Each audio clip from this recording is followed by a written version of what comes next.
Hi friends, smart start PSCയുടെ പുതിയൊരു വീഡിയോയിലേക്ക് ഏവർക്കും സ്വാഗതം. നിങ്ങൾ ഈ ചാനൽ ആദ്യമായിട്ട് കാണുന്നവരാണെങ്കിൽ ചാനലൊന്ന് സബ്സ്ക്രൈബ് ചെയ്ത് സപ്പോർട്ട് ചെയ്യാം. 2026 കേരള PSC വിജ്ഞാപനങ്ങൾക്ക് അപേക്ഷിക്കുമ്പോൾ ന്യൂ ഡിക്ലറേഷൻ ഈസ് റിക്വയർഡ് എന്ന മെസ്സേജ് വരാറുണ്ട്.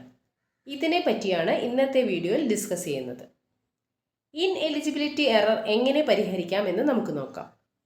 ഏജ് റിലാക്സേഷന് ശേഷം നമുക്ക് അപ്ലൈ ചെയ്യാൻ പറ്റിയ ഒരു നോട്ടിഫിക്കേഷനിലേക്ക് അപേക്ഷിക്കുമ്പോഴാണ് ഡിക്ലറേഷൻ ഇല്ലാത്തതിനാൽ ഇൻഎലിജിബിൾ എന്ന് കാണിക്കുന്നത്. അപ്പോൾ why I am ineligible click ചെയ്യുക. അവിടെ ന്യൂ ഡിക്ലറേഷൻ ഈസ് റിക്വയർഡ് എന്നാണ് കാണിക്കുന്നത്.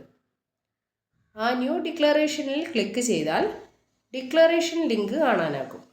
ആ ലിങ്കിൽ ക്ലിക്ക് ചെയ്ത് ഡിക്ലറേഷൻ പേജിലേക്ക് പോകുക. നിലവിലുള്ള ഡിക്ലറേഷനുകൾ ആ പേജിൽ നമുക്ക് കാണാനാകും.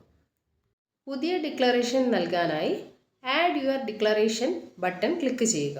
ശേഷം ഡിക്ലറേഷൻ പേജിൽ തന്ന ചോദ്യങ്ങൾക്ക് കൃത്യമായ ഓപ്ഷൻസ് തിരഞ്ഞെടുക്കണം. ആദ്യം ചോദിക്കുന്നത് കേന്ദ്ര സംസ്ഥാന സർക്കാർ ജീവനക്കാരനാണോ എന്നാണ് ചോദിക്കുന്നത്. ആണെങ്കിൽ യെസ് എന്നും അല്ലെങ്കിൽ നോ എന്ന ഓപ്ഷൻ തിരഞ്ഞെടുക്കുക. രണ്ടാമത്തേത് ഭിന്നശേഷിയുള്ള വ്യക്തികൾക്കുള്ള വെയിറ്റേജ് ആനുകൂല്യങ്ങൾക്ക് അർഹതയുണ്ടോ? അപ്പം അങ്ങനെ ഒരു ആനുകൂല്യം ഉണ്ടെങ്കിൽ യെസ് എന്ന് കൊടുക്കണം. അടുത്തത് മുൻ സൈനികർക്കുള്ള വെയിറ്റേജ് ആനുകൂല്യങ്ങൾക്ക് അർഹതയുണ്ടോ? ഇവിടെയും ശരിയായ ഓപ്ഷൻസ് തന്നെ തിരഞ്ഞെടുക്കാൻ മറക്കരുത്.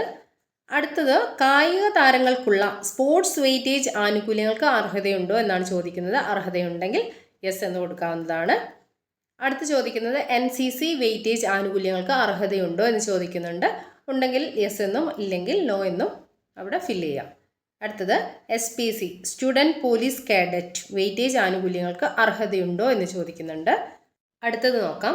മുൻഗണനാ യോഗ്യത നോൺ ക്വാളിഫയിങ് ബിരുദങ്ങൾക്കുള്ള, അതായത് MPhil, PhD, post doctoral fellowship പോലുള്ളവയ്ക്ക് വെയിറ്റേജ് ആനുകൂല്യങ്ങൾക്ക് അർഹതയുണ്ടോ എന്നാണ് ചോദിക്കുന്നത്. ഉണ്ടെങ്കിൽ യെസ് എന്നും ഇല്ലെങ്കിൽ നോ എന്നും കൊടുക്കുക.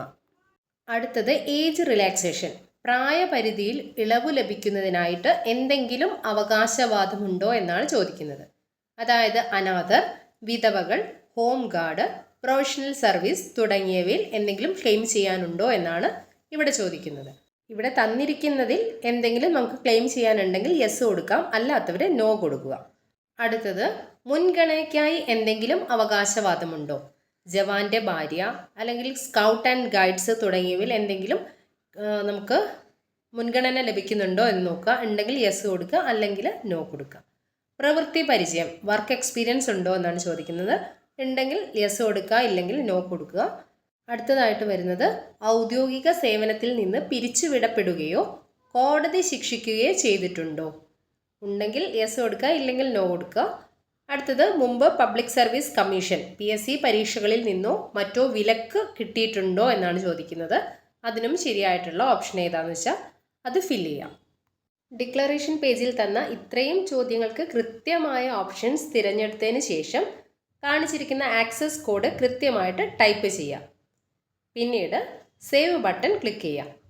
ഡിക്ലറേഷൻ സേവ് ചെയ്ത് കഴിഞ്ഞാൽ ഡിക്ലറേഷൻ ചെയ്ത ദിവസത്തെ ഡേറ്റോട് കൂടി സക്സസ് മെസ്സേജ് വന്നിട്ടുണ്ടെന്ന് ഉറപ്പുവരുത്തുകയും ചെയ്യുക. ദെൻ കണ്ടിന്യൂ വിത്ത് ആപ്ലിക്കേഷൻ കൊടുക്കുക.